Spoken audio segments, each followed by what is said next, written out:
essentially, I believe that we've reached a point where we need to get Russia into the room. The meeting in Kiev went well. Prior to it, we had put to Ukraine that we believe we now, at the level of those who've been discussing the peace plan, need to have a meeting where Russia sends its own officials to comment both on what is proposed but also what their proposals might be, because we don't believe it serves a useful goal to just continue discussing among ourselves the same document. So the Ukrainians are considering it, and we'll see. We've already approached Russia on this. Also, not absolutely certain acceptance, but no, not a rejection. So we continue with those engagements, and South Africa is playing a very critical role of facilitator, because we're the one country that can speak to both leaders. And I think that's a really important point.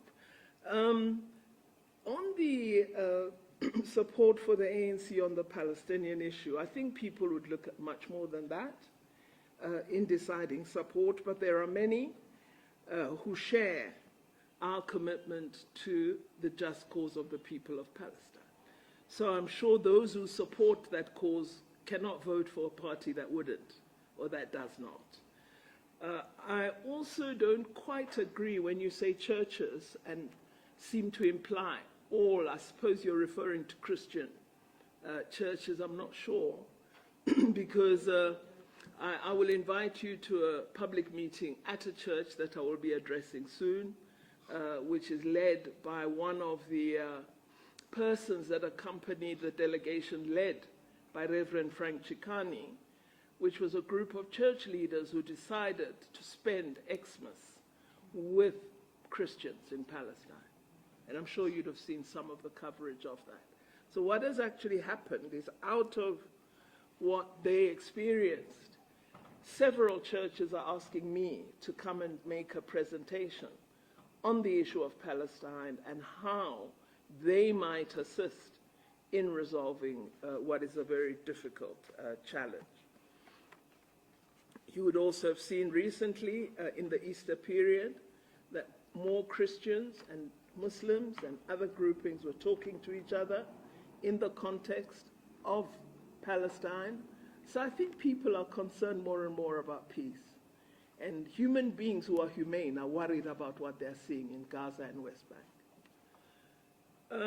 On the business day question, and of course I'm not saying all churches are in agreement. There is huge dispute, and even some of the parties that have a religious mantle to them are very strong supporters of Israel. On the visit to South Africa, President Zelensky, for many, many months, has indicated to President Ramaphosa his keenness to visit South Africa. This was reiterated by my colleague, the Minister of Foreign Affairs, when he came here in February this year.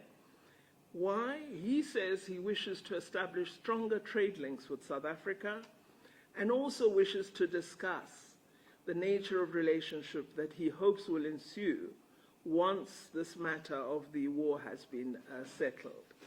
They're very interested in matters of agriculture, particularly, given their role in food security in the world, you know, with wheat, that they play a very important role on the African continent.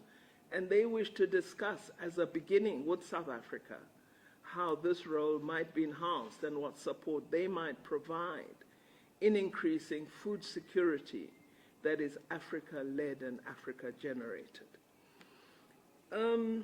Yes, I would have real difficulty in a meeting publicly saying, I think President Ramaphosa was wrong on this one.